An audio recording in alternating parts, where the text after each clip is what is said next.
그릇된 길에서 돌아서라는 제목으로 하나님 말씀을 전하도록 하겠습니다.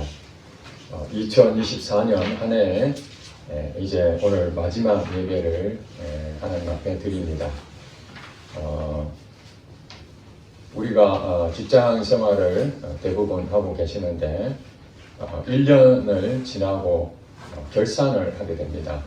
그동안 우리가 어떻게 살아왔는지, 어떤 열매가 있었는지, 또 잘한 부분이 무엇인지, 또 부족한 부분이 무엇인지, 실패한 것이 무엇인지, 이런 것들을 한 해를 점검하는, 참으로 이 1년이라는 세월이 우리가 의도치 않았지만 하나님께서는 하루라는 것을 만드시고, 또 일주일, 한 달, 1년, 이런 것들이 우리에게 나름대로의 큰 의미를 준다고 생각합니다.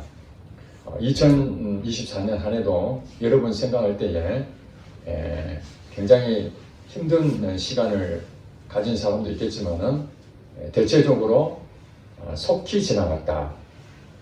1년 세월이 벌써 연말이 왔구나. 아마 그런 것을 공감할 것입니다. 한 해 마무리하면서 하나님이 우리에게 주시는 말씀이 무엇인가? 오늘 그릇된 길에서 돌아서라는 이 제목 앞에서 한 해 동안 우리의 어떤 부분들에 대해서 점검을 해야 될 것이고, 또 새해는 우리의 가야 될 방향이 어디로 가야 될 것인지에 대한 분명한 것을 이 시간 한번 돌이켜 봤으면 좋겠습니다. 우리 신앙생활의 가장 중심되는 부분이 있다면은 사랑이라고 할 수 있습니다. 그 사랑도 두 가지로 나눌 수 있는, 하나는 하나님을 사랑하고 또 하나는 이웃을 사랑하는 것입니다. 그러니까 하나님께서 우리 인간에게 주신 그 기뻐하시는 일 가운데에 하나는 하나님과의 관계, 또 하나는 사람의 관계에서 사랑하라는 것이죠. 그것이 우리 신앙의 아주 중요한 기준이 됩니다. 그래서 우리가 1년 동안의 결산과 또 내년 새해에 대해 소망하는 부분에서 기준을 어디에 잡아야 되느냐. 여러분이 개인적인 가지고 있는 꿈이나 또 계획이나 여러 가지 있겠습니다만은 가장 중심이 되는 것은 무엇이냐면은 하나님을 사랑하고 이웃을 사랑하는 그 기준에 의해서 여러분이 1년을 살아야 되고 또 1년을 결산해야 될 줄로 믿습니다. 네, 그렇습니다. 그래서 하나님을 사랑하고 이웃을 사랑하는 이것이 우리의 기준이 되어야 되는데, 현실적으로 우리의 살고 있는 이 시대는 하나님을 사랑하고 이웃을 사랑하는 것보다 오히려 하나님과 관계에서 더 멀어지고, 또 사람과 사람 관계에서 단절이 되고 소통되지 않고, 또 자기 중심으로 살고, 남은 어떻게 되든지 나에 대한 부분만 더 관심을 가지는 그런 현상이라는 것을 우리가 알 수가 있습니다. 그렇기 때문에 우리가 신앙생활 하면서 대체적으로 좀 쉽고 좀 편한 길로 가려고 하지만은 현실적인 부분에서 그 신앙에서 하나님이 말씀하신 그 기준에 비춰볼 때에 지금 현재 상황과 우리의 그 신앙 수준을 봤을 때 어떤 장벽이 있다는 것을 알 수가 있습니다. 그것을 뛰어넘어야 그 과정을 통과될 수 있는데, 대부분 거기에서 막혀있는 부분이 뭐냐면은 여러분들이 안고 있는, 여러분 스스로에 만들어져 있는 그런 상황과 또 이 주변에 있는 어떤 시대적인 환경적인 그런 상황이 여러분들에 대한 신앙을 굉장히 힘들게 만들고 있다는 사실입니다. 아마 대체적으로 여러분 공감하실 것입니다. 지금 시대가 갈등의 시대라고 할 수도 있습니다. 그 세대 간의 갈등입니다. 아버지, 할아버지, 자녀들, 이 세대가 과거에는 한 집에 살아도 어떤 질서라는 부분이 항상 통일되어 있는 그런 부분이, 지금은 전부 다 소가족이고 나홀로족이고 혼자 어떤 결정을 하고 혼자서 어떤 일을 해나가는 그런 시대가 됐기 때문에, 또 물론 과거의 좋은 점이 지금의 단점이 될 수도 있고, 또 과거의 단점이 지금의 장점이 될 수도 있습니다. 사실 살기는 과거에 뭐 차도 없고 사실 우리가 해외에 간다는 것은 거의 뭐 불가능한 수준이고 문화적으로나 또 우리 생활 면에서 굉장히 낙후됐던 시절이 있었습니다. 예, 먹고 사는 문제가 1순위였습니다.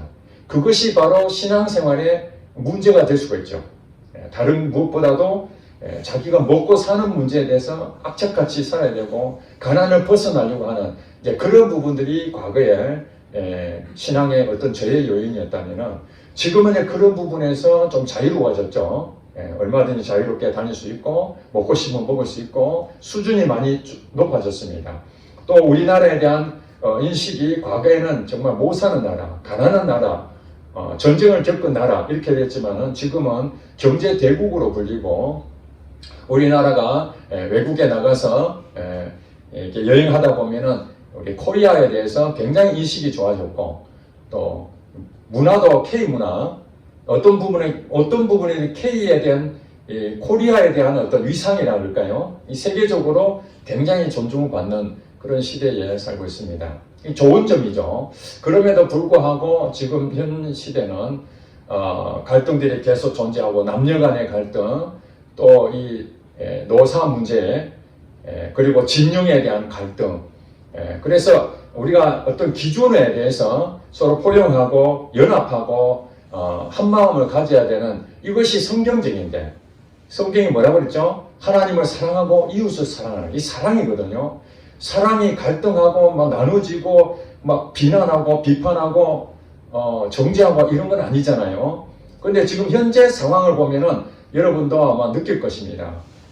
정치적으로나 사회적으로나 또 우리의 문화적으로나 굉장히 어떻게 말하면 이게 뻥 뚫린 그런 어떤 그 시원한 그릇이 아니라 답답한 그런 마음을 갖게 됩니다. 목사님들끼리 우리 일주일에 한 번씩 기도 모임을 갖고 있는데 기도할 때마다 첫 번째가 나라와 민족을 위해서 기도하는데 정말 가슴이 아플 정도로 지금 답답함을 느끼고 있습니다. 아마 여러분들도 똑같이 느껴질 것입니다. 무언가 정말 시원한 어떤 좋은 소식은 거의 없고 늘 들려오는 소식은 어지럽고 혼잡하고 혼란스럽고 분열되는 이런 부분들도 가득 차 있습니다. 자, 여러분들 저의 그 나이 세대들은 이제 일자리가 이제 없어지고 100세 시대니까 앞으로 어떻게 해야 될지 노후에 대한 걱정들이 굉장히 많고 예전에는 70살 정도에서 80살, 길면 80살 이 정도에서 거의 인생을 이제 마무리했기 때문에 목사님들이 70살에 대체적으로 이제 은퇴하시는 나이가 옛날에는 70살이잖아요.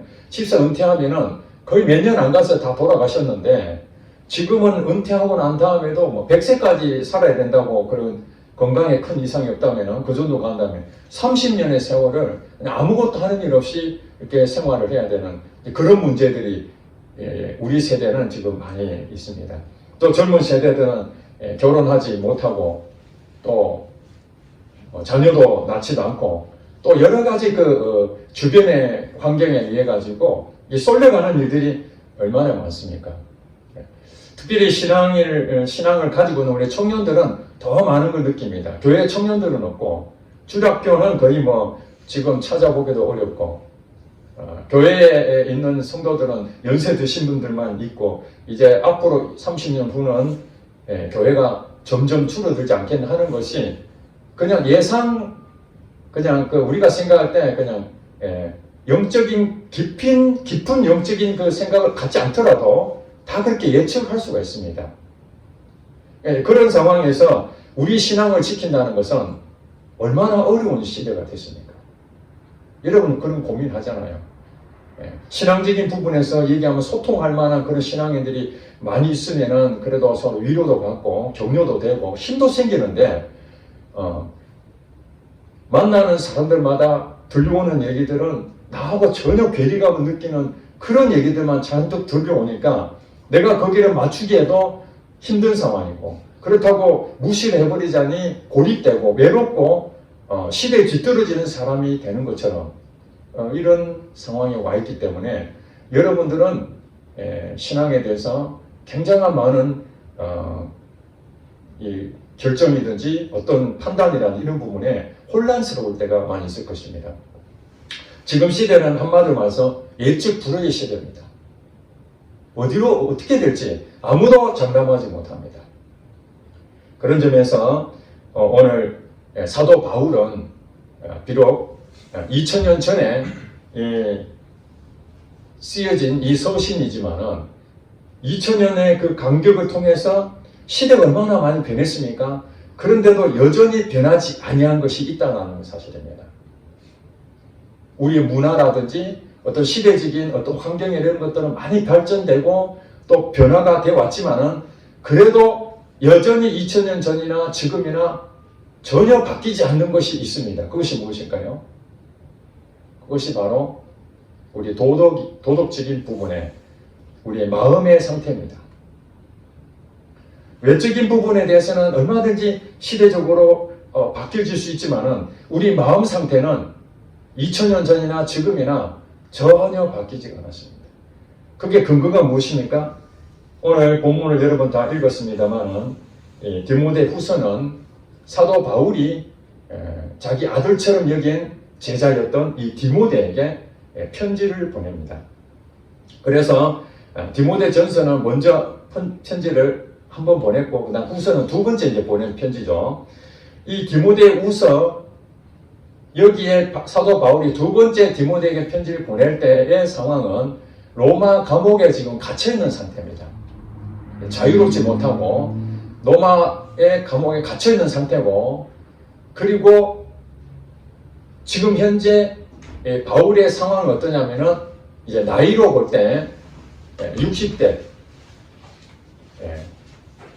정확하게 몇 세에 죽었는지는 우리가 알 수는 없지만은 60대에 거의 이제 디모데후서 이제 그 뒷장에 보면은 자기가 이제 하나님 앞에 갈 때가 다 됐다 이렇게 기록된 걸 봤을 때에 아마도 사도 바울은 이 땅에 이제 생명이 얼마 남지 않았다 그렇게 생각을 했던 것 같습니다.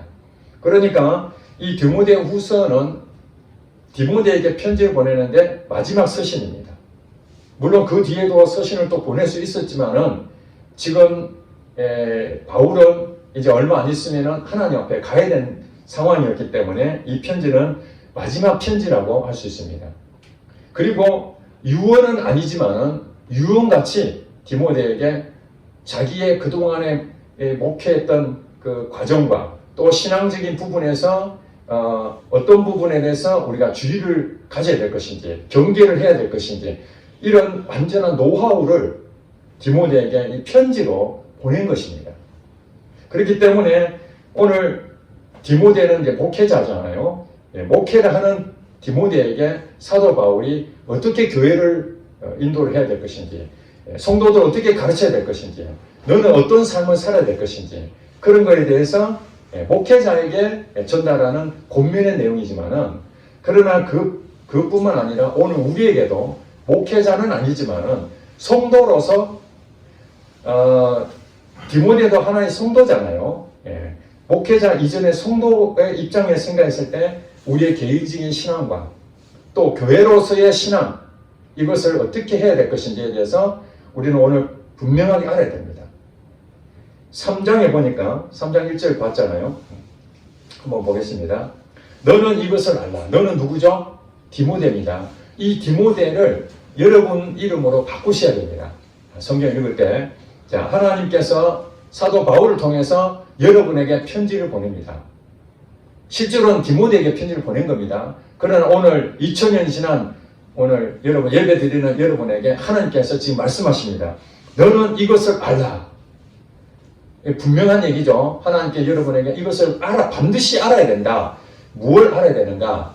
말세에 고통하는 때가 이른다는 거예요. 말세에 고통하는 때. 이 말세는 물론 당시 상황과 또 영적인 의미를 가질 수 있는데 영적인 의미로 이 말세는 예수님이 초림 시대가 있었고 예수님이 이제 승천해서 하늘에 가시고 그 다음에 내가 다시 온다고 그랬지 않습니까? 그 약속하는 그러니까 예수님이 떠나고 난 그 이후에 예수님이 오실 것이라고 하는 그때까지의 그 상황을 말세라고 합니다.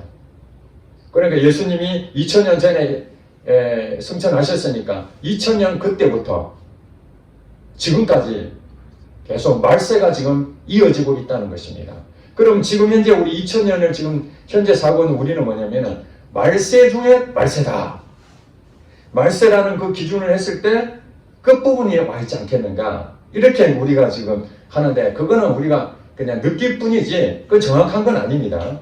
그러나 어쨌든 사도 바울이 말세에 뭐가 이른다고요? 고통하는 때가 있다는 거예요. 고통하는 때.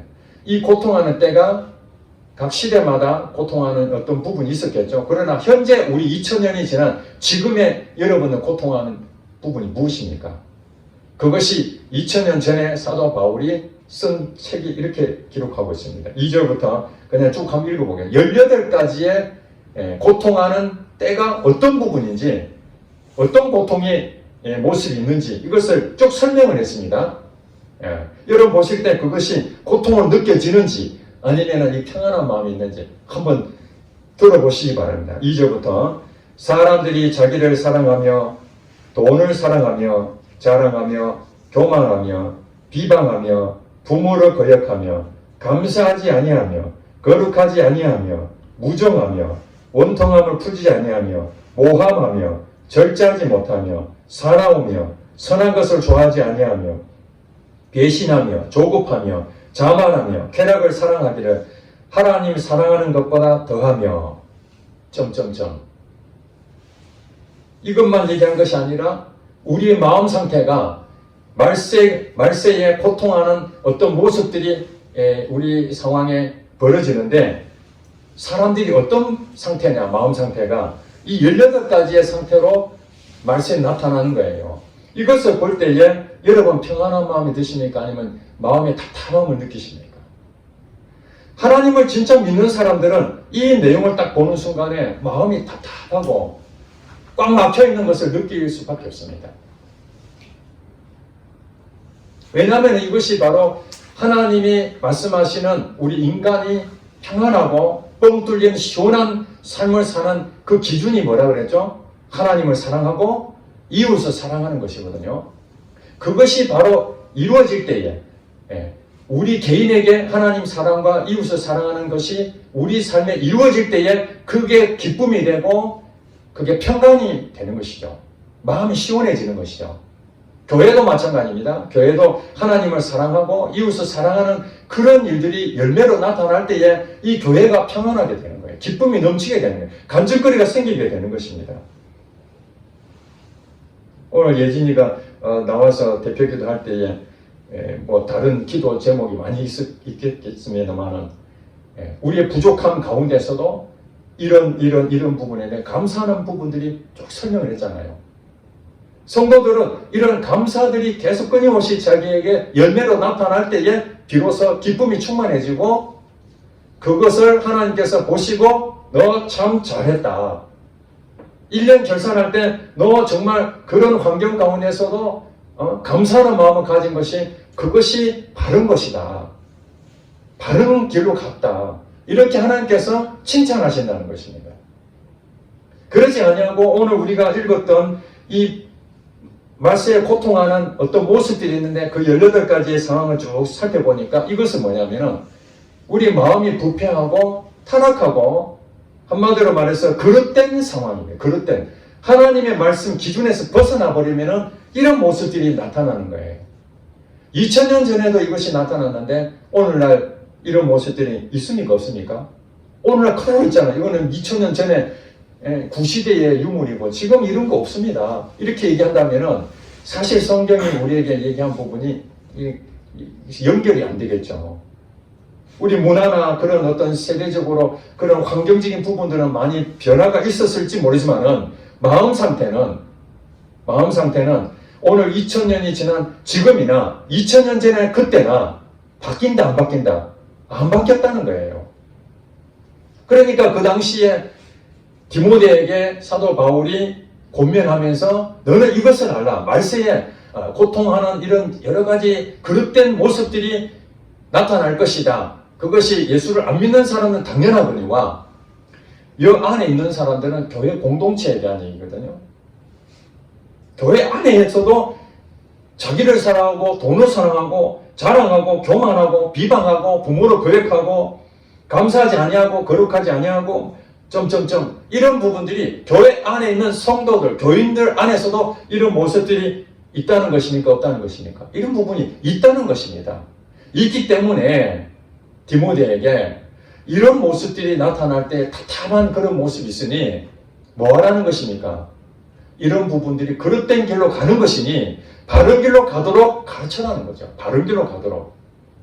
그래서 개인적으로나 교회적으로나 항상 어떻게 했나? 사람들이 자기를 사랑하며 이것이 뭐로 받게 됩니까? 하나님을 사랑하고 이웃을 사랑하며 아멘?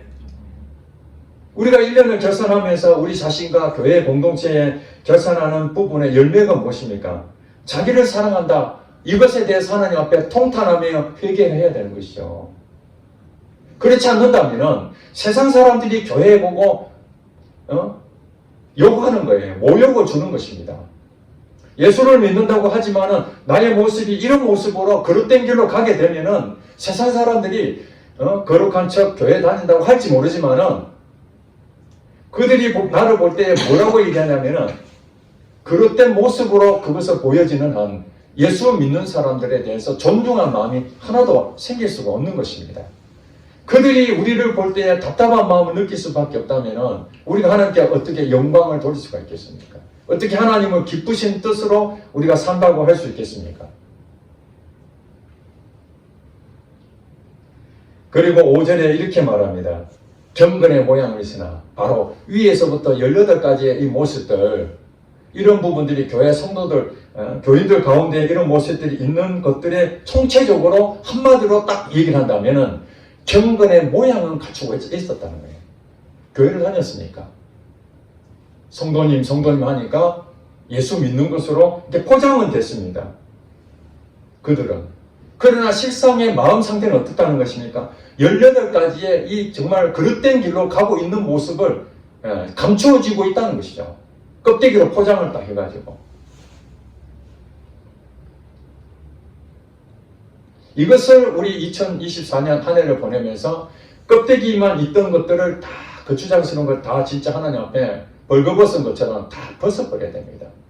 내 마음의 진심으로 가지고 하나님 앞에 서야 됩니다. 이게. 그러지 않는다면은 새해에 대한 하나님의 이 복을 누리게 되겠습니까? 누릴 수 없는 것입니다. 이런 사람들은 경건의 모양은 있으나 경건의 능력은 부인한다. 경건의 능력은 부인한다. 이 같은 자들에게서 너가 돌아서라. 디모데에게 하는 말입니다. 이 같은 자들에게서 네가 돌아서라. 이런 사람들 보고 아이고 시대가 그러니까 요즘 젊은이들이 다 그러니까 우리가 다 이해해야지.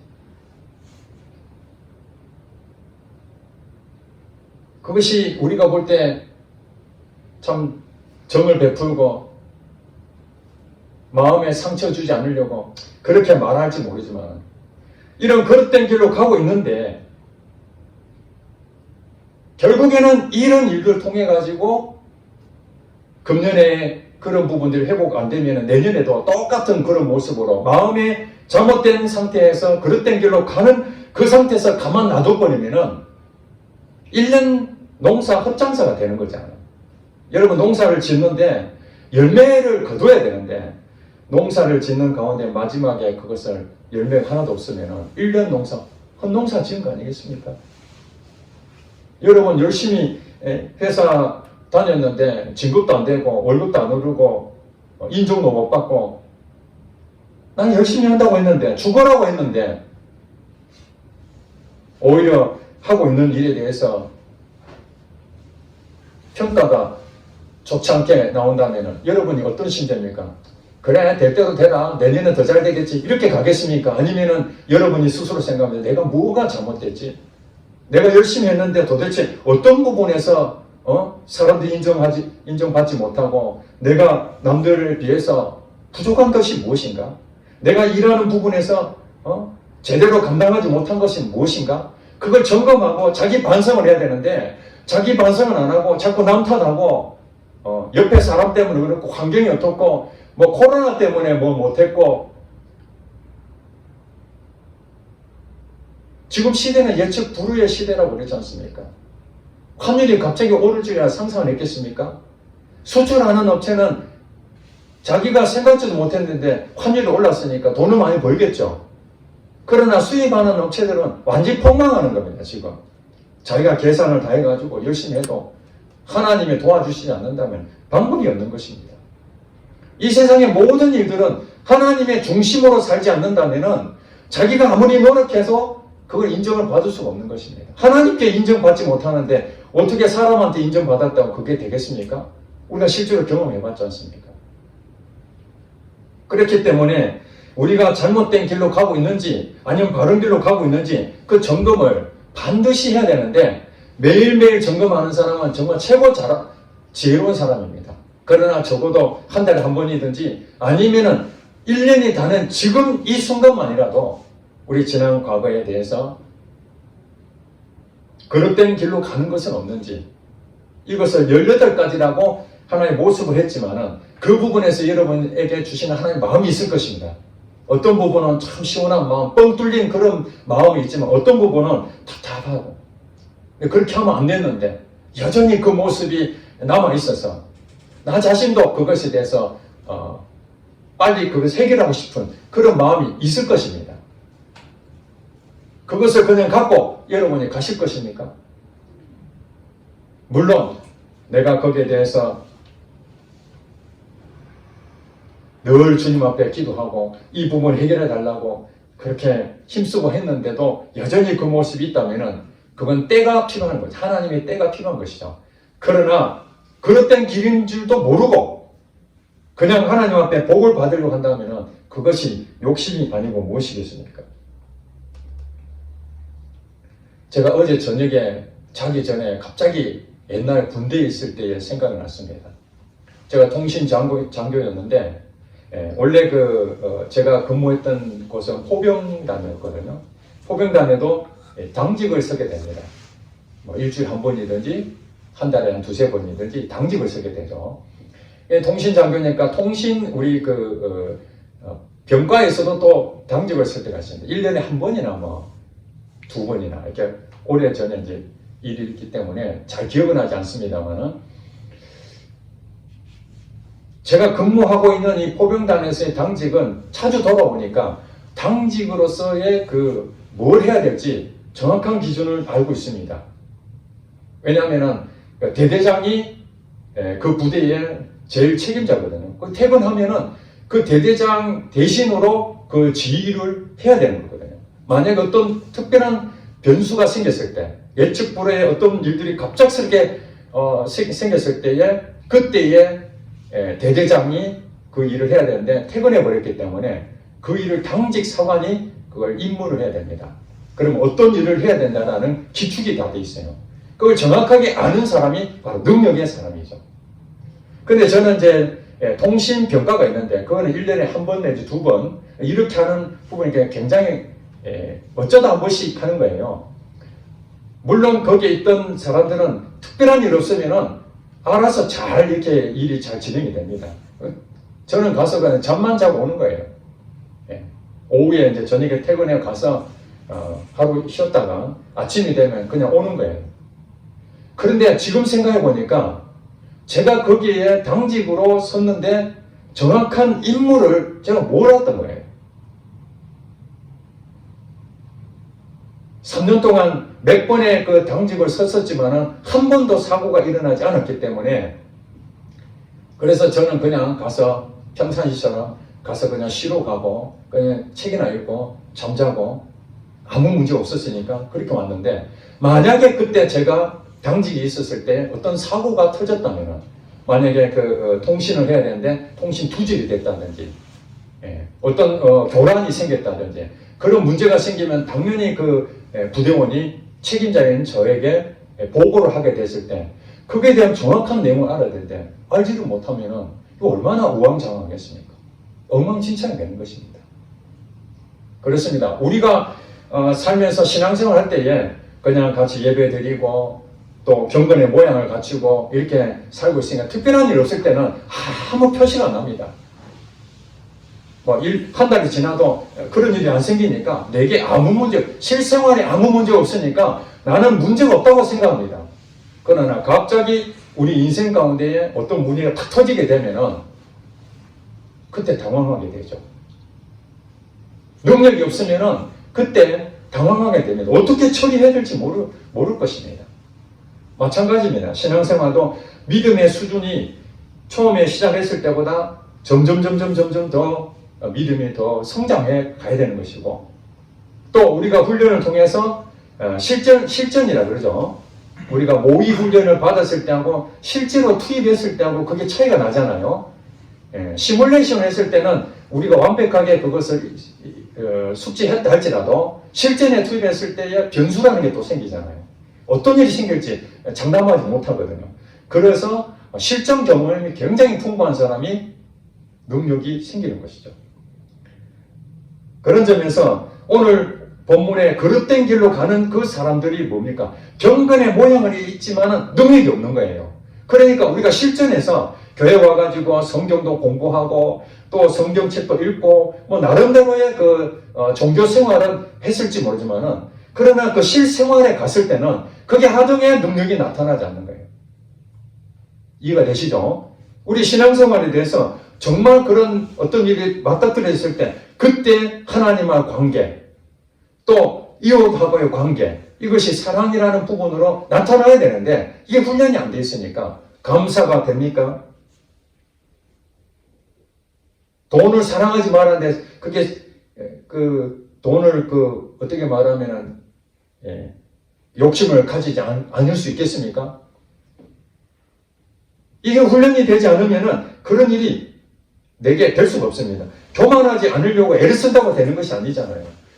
겸손의 마음을 늘 이렇게 하나님의 관계를 통해서 또 실전을 통해서 교만할 수밖에 없는 상황에서도 내가 머리를 수그리고 하나님께서 하셨구나 감사하는 마음 생기고, 이런 마음들이 계속적으로 이렇게 연결되고 그것이 더 많이 배워지고 경험이 되어지면은 겸손해지게 되는 것이죠. 차를 운전하시는 분들은 최근에 이제 여러분들은 이제 차를 가지고 있는 분들은 안내해주는 뭐가 있습니까? 내비게이션이죠. 내비게이션. 우리가 어렸을 때는 뭐 차를 타기도 힘들지만은 차를 가지고 있는 사람들은 전부 다 지도책을 다 가지고 있었어요. 그 지도를 가지고 다니는데, 이렇게 특별히 영업하시는 분들은 전국을 다녀야 되잖아요. 구석구석 시골까지 다니려 그러면은 그 지도를 늘 살피고 가다가 이게 자주 가다 보면 어떤 일이 생깁니까? 이 지도책을 봐요, 안 봐요? 안 보는 수준이 되죠. 이제 한마디로 말해서 지도책이 없어도 될 정도면 운전 능력이 탁월해진 거죠. 길을 어떻게 가야 될지 이 부분들에 이미 익숙해져 있기 때문에. 그러나 초보들은 잘 모릅니다. 어디로 가야 될지 가르쳐줘도 거기서 놓치는 경우가 많죠.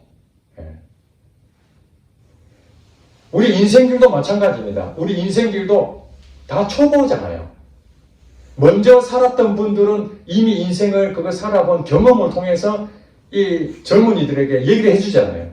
내가 옛날에는 이런 부분을 이렇게 실패를 했고 이 길로 가면 더 좋다. 자네 이거 한번 해봐라. 이런 것들은 그들이 그동안에 경험했던 것들, 또 주변에 있던 많은 정보들을 가르쳐주는 거예요. 실패하지 말아라고. 실수할 부분이 많기 때문에.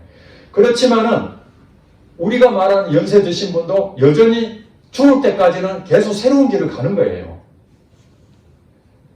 젊은이들은 노인의 세대를 경험 못했지만은 노인들은 다 젊은이 경험을 다 했잖아요. 그것이 경험이라는 것이 굉장히 소중한 자산이 되는 거예요. 그러면 노인들은 뭡니까? 죽을 때까지 여전히 뭐예요? 초보로 가고 있는 겁니다. 이미 하늘에 계신 분들은 알겠죠? 노인들한테 두려워하지 마라. 그 죽음은 아무것도 아니야. 내가 죽어보니까 이렇더라. 그리고 몸 관리는 이런 식으로 해야 된다. 이렇게 이미 죽었던 사람들은 우리에게 경험이 있으니까 또 말해주겠지만은 그런 것을 없다면 우리의 죽음에 대해서 아직 경험하지 못했으니까 우리는 또 계속해서 배워나가야 됩니다. 인생의 내비게이션은 목적지 도착할 때까지 내비게이션이 우리에게 필요하다, 필요하지 않다? 필요한 것이죠. 아멘? 그렇다면은 인생의 내비게이션에 필요한데 거기 가서 내비게이션은 정확하게 입력만 하면은 목적지까지 가장 지름길로, 안전한 길로 딱 가잖아요. 우리가 뭡니까? 초보라 할지라도, 경험이 없다 할지라도, 그것을 기준을 보고 쭉 따라가다 보면은 좀 처음에는 긴장이 되더라도 가다 보면은 목적지에 왔구나. 하나님께서는 우리에게 말씀을 주시고 또 성령을 통해서 우리에게 인도하시고 이런 모든 과정들이 바로 내비게이션과 같다는 거예요. 우리 인생을 사는 우리들에게 네 마음대로 살아라 이게 아니라 하나님께서 인생을 처음 사는 우리에게 어떤 식으로 가는 것이 바른 길인지 잘못된 길인지 그것을 성경 말씀을 통해서 우리에게 제시를 하고 있다는 것입니다. 한 사례는 잘못된 길로 갔을 때 어떤 대가를 치르게 되는가 그것을 우리에게 가르쳐주고 있고 또 한 사례는 바른 길로 갔을 때에 어떤 보상을 얻는지에 대한 어떤 복을 누리는지에 대한 것도 성경은 두 가지를 정확하게 우리에게 제시하고 있습니다. 이건 시대가 바뀌고 세대가 바뀌어진다고 해서 환경이 바뀌어진다고 해서 이 내용이 바뀌어진다면 그건 아무 필요가 없는 것이죠. 그렇지 않습니까? 100년 전에 그 전화기 이거 돌리는 거 지금 쓰는 사람 아무도 없잖아요. 그거 우리가 배워서 무슨 소용이 있습니까? 제가 고등학교 때 이 전화기 이거 배웠거든요. 유선 전화기. 그 지금 유선 전화기 집에 있는 사람이 없잖아요. 거의 대부분. 일부 빼놓고는. 거기에 대해서 배울 필요가 없는 겁니다. 이거 지식으로 전부 이제 옛날 정보가 됐기 때문에. 그러나 하나님께서 우리에게 주신 이 성경 66권은 이 세상에 사는 사람들이 앞으로 주님 오시는 말세에 고통하는 때가 이르러 이런 그릇된 길로 가는 이 모습들과 바른 길로 가야 될 그 모든 부분을 총망라해서 내비게이션처럼 딱 우리에게 제시를 해놨습니다. 그렇기 때문에 우리가 왜 성경을 읽어야 되느냐? 이걸 통해서 잘못된 길 걸어가는 이익에 대해서 우리는 뭐 해야 됩니까? 계속해서 점검해야 됩니다. 내가 지금 잘못된 길을 가고 있는 건가? 돌이켜라는 거예요. 여기서 보니까 돌이키라. 이 같은 자들에게서 네가 돌아서라. 이거 회개잖아요. 끌려가지 말고 돌아서라. 때로는 책망을 하면은 아픕니다. 그렇죠? 책만 들으면 기분 좋을 사람 아무도 없잖아요. 그런데 때로는 쓴소리를 해서 그 사람이 돌아서기를 바라는 마음에서 고민할 때가 있다는 것입니다. 그리고 여러분들이 이 시대의 풍조를 따라갈 수밖에 없는 환경이 있지만 여러분들이 그것을 거절할 때에 거부할 때에 그 같은 자들에게서 돌아설 때에 여러분들은 어떤 상황이 되겠습니까? 외롭고 왕따당하고 무시당하고 조롱하고 사람들이 여러분을 조롱할 것입니다. 하나님을 사랑하고 이웃을 사랑하는 주님의 마음 그 기준을 가지고 여러분이 세상을 판단해서 자기를 사랑하고 돈을 사랑하고 막 자랑하고 교만하고 세상 문화를 따라가는 그런 부분에 여러분들이 맞닥뜨릴 때 여러분들을 격려하고 위로해주고 소통되는 사람은 거의 없고 다 그들이 맞다라고 하는데 여러분들이 그건 아닙니다 라고 할 수 있겠습니까? 다 저쪽 가는데 여러분 혼자 반대편을 간다는 것이 얼마나 힘든 일이겠습니까? 그래서 예수님께서도 제자들에게 어떤 길로 가라? 넓은 길로 가지 말고 좁은 길로 가라. 넓은 길은 사람들이 그게 넓고 편하니까 다수가 그걸 가지만은 좁은 길은 좁고 협착하여 그게 들어가기 어려우니까 안 가려고 한다. 그러나 소수만 가는 이 길이 생명의 길이고 넓게 가는 그 다수가 가는 그 좋다라고 생각하는 이 길이 오히려 멸망으로 가는 길이다. 그렇게 예수님이 딱 말씀하셨잖아요. 그러니까 그릇된 길로 가는 사람들의 결과는 멸망으로 가는 거예요. 그것이. 열매가 없다는 것입니다. 여러분 1년 동안 직장에서 열심히 노력했지만은 열심히 살았지만은 인정도 받지 못하고 월급도 안 오르고 진급도 안 되고 오히려 자천당하고 이런 모습들을 경험하면은 이러면 얼마나 통탄한 일입니까? 그것은 우리가 사는 직장 생활에서 한 제한적으로 얘기할 수 있지만은 우리 인생의 마지막, 여러분 인생의 마지막이 언젠가 올 거 아니겠습니까? 그렇죠? 그 인생의 마지막 왔을 때에 돌이켜볼 때에 바른 길로 갔는지 그릇된 길로 갔는지 그게 분명하게 여러분 앞에 나타나게 될 것입니다. 사도 바울은 이제 마지막에 유언처럼 디모데에게 자기의 경험과 자기의 그 믿음에 그동안 살아왔던 그 총체적인 그 부분들을 다 전수하고 가려고 하는데 그것이 뭐냐? 경건의 모양은 있으나 경건의 능력은 부인하는 그런 자들이 교회 안에도 굉장히 많을 것이다. 목사님 그렇게 하면 안 됩니다. 뭐 답답하게 꼭 그런 식 기준 정해놓고 하면 되겠습니까? 그냥 지금 세상이 이렇게 가는데 우리도 좋은 게 좋은 거 아니겠습니까? 그리고 우리는 세대가 이렇게 됐는데 목사님들 이해를 하셔야지 옛날 답답한 그런 얘기 하십니까? 이런 식으로 계속해서 타협하고 그래 좋은 게 좋다 하고 가버리게 되면은 개인적으로도 그릇된 게 갈 뿐만 아니라 교회도 부패하게 되는 거예요. 지금 시대가 교회에 대해서 존중하기보다는 오히려 세상 사람들 조롱거리가 되는 이유가 무엇입니까?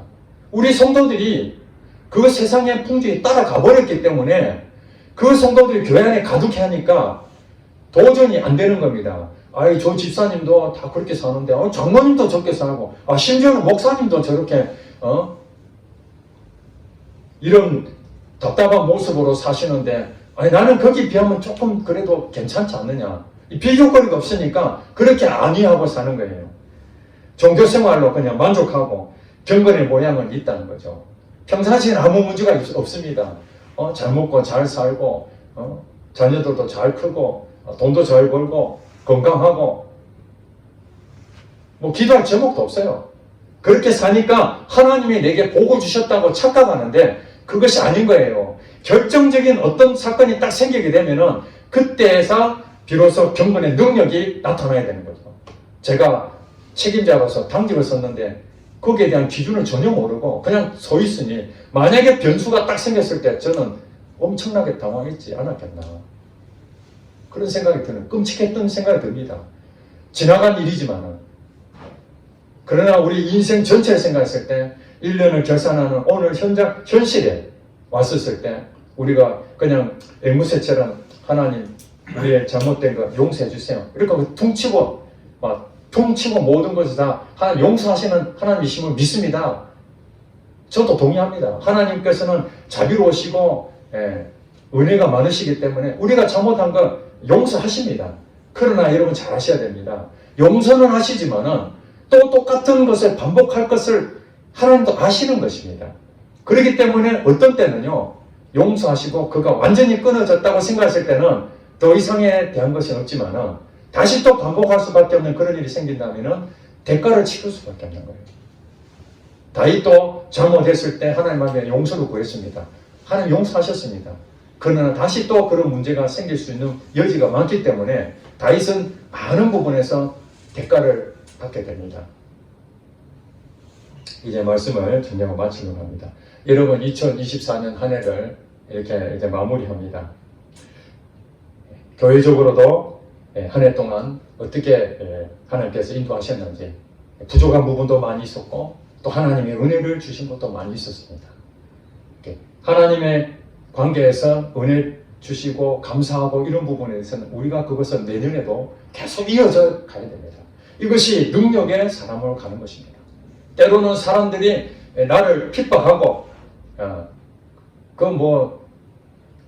요거도 먹고 모욕하고 조롱한다 할지라도 끝까지 하나님을 사랑하고 이웃을 사랑하는 그 기준에 여러분이 계속해서 그것을 목표로 삼고 계속해서 그쪽으로 1년 1년 계속 가다 보면은 여러분들은 사도 바울이 고백한 것처럼 선한 싸움 다 싸우고 나의 달려가기를 마쳤으니 이제는 믿음을 끝까지 지킨 그에게 의의 면류관이 상급이 있을 것이라는 이 고백이 인생 마지막에 그때 터져 나오는 것이죠. 그냥 나오겠습니까? 대충 살아가지고 우리의 실수와 우리의 잘못된 건 하나님 다 알고 계십니다. 연약한 건 다 알고 계십니다. 그럼에도 불구하고 오늘도 주님 앞에 엎드려서 주님이 말씀하시는 하나님 사랑과 이웃 사랑하는 마음에 늘 그 말씀에 비추고 그 말씀 앞에서 인생의 내비게이션 경로 이탈하면 어떻게 됩니까? 경로 이탈하고 다시 가르쳐 주잖아요. 그러면 우리 뭡니까? 아, 잘못된 길 갔구나 하고 바로 다시 돌아와야 되잖아요. 그런데 끝까지 다른 데 가면은 이게 낭떠러지가 될지 아니면 엉뚱한 길로 가서 더 멀리 갈 수도 있는 상황이 되잖아요. 그래서 이제는 우리는 뭐냐면은 항상 우리의 개인적인 목표, 꿈 이런 것들도 필요하겠지만 하나님이 우리에게 주시는 그 마음, 그것은 그릇된 길이 아니라 바른 길로, 좁은 길이지만 사람들이 다 가는 다수다 할지라도 소수인 나 하나만이라도 주님의 말씀을 끝까지 따라가겠다. 이 말씀은 영원토록 변치 않는다고 하나님 말씀하셨으니까 그 말씀을 믿고 한 해를 돌이키고 새해는 또한 더 성장하고 경건의 능력이 더 많아지는 여러분 되시기를 주의 이름 축복합니다. 기도하겠습니다.